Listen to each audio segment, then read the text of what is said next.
In a sport that has historically been gentlemanly and one that prides itself on good sportsmanship, one man stands out time and time again of both disgracing tennis, but also making it 10 times more enjoyable to watch. Nick Kyrgios is quite simply a confusing character. So talented, but so hopelessly frustrating at the same time. 1 minute he's playing like a god, and in the blink of a serve, he's then possessed by the devil. He's a fascinating case of how the human mind battles with its own demons, where the potential for greatness intertwines with the shadows of self-sabotage. Today we embark on a journey through the tormented landscape of Nick Kyrgios' consciousness. Our first lesson takes us back to the formative years of Nick Kyrgios, where the seeds of his self-destructive tendencies were first sown. As a child, Kyrgios faced the harsh realities of bullying, both for his weight and the colour of his skin. He was repeatedly told by coaches he wouldn't be any good because of his size, and he would also feel judgment from countless people in the predominantly white tennis sphere. These early experiences would shape his psyche and foster a deep-seated need for external validation. Despite giving off a carefree attitude and a lack of concern for others, it can be said that this is just a classic defense mechanism. We all know that the kid who acts out in school is usually doing it as a cry for help, whether he consciously knows it or not. Yet this reliance on external validation has become both a blessing and a curse for Kyrgios. At times it fuels his desire to perform his best,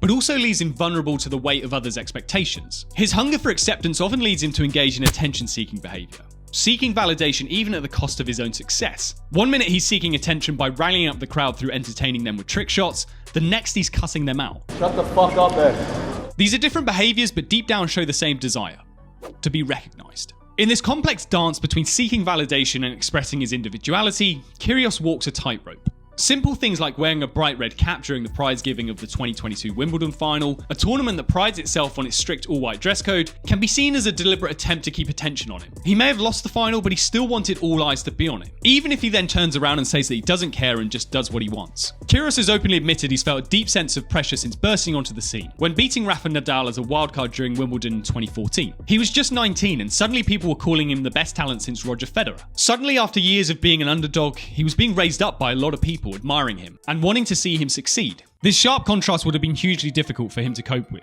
And this then feeds into the second component of his self-destructive behaviour, that of his fear of failure. The web of tangled emotions that surround Nick Kyrgios' fear of failure are perhaps best shown through the many instances in which he's been accused of deliberately tanking matches. The most notable being a match at the Shanghai Masters in 2016, where he clearly had no desire to compete and asked the umpire to call time so that he could go home. In a paradoxical twist, he finds solace in the refuge of not really trying, using it as a shield to minimise the pain of potential failure. Deep down, he does have a winner inside him, as seen in his remarkable form during the 2022 Australian Open, where he won the men's doubles. But when the going gets tough, Kyrgios seems to protect himself from the anguish that accompanies falling short of expectations. By deliberately underperforming, he creates a safety net, a narrative that he can fall back on, deflecting the blame and judgment that would come from a genuine failure. It allows him to get behind the excuse of "I wasn't really trying," and this ultimately protects his at times quite fragile ego. However, this self-protective strategy comes at quite a steep cost. Deliberate tanking robs Kyrgios of the opportunity to fully test his abilities, denying him the chance to face adversity head-on and grow as a player. It perpetuates a cycle of inconsistency, leaving fans and critics alike in a perpetual anticipation of the brilliance that lies just beyond his reach. Deep down, he knows that he probably should have won a singles Grand Slam, because there's no question that he has the potential. But to win a Grand Slam, you have to go to the toughest places mentally, which for Kyrgios it seems he taps out very early on, as soon as there's signs of things heating up. Ultimately, this delicate dance between the fear of failure and the calculated act of tanking showcases the intricate web of emotions that Kyrgios navigates. It's a coping mechanism, an attempt to shield himself from the raw pain of defeat, even at the cost of sacrificing the immense potential that lies within him. But this fear of failure is double-edged, because there's indeed a part of Kyrgios who doesn't actually want to win tennis tournaments, and that's because tennis isn't his true love and passion. Therefore, the final component of Nick Kyrgios' self-destruction is a lack of motivation and purpose. Deep within Kyrgios' heart resides an unwavering passion for basketball, a sport that he played as a child. It was the sport that he felt truly ignited his soul, with its freedom, creativity, and endless opportunities for self-expression. In contrast, tennis with its strict rules and structured environment can feel confining and restrictive to it. The love for basketball that courses through Kyrgios' veins presents a significant challenge in maintaining his motivation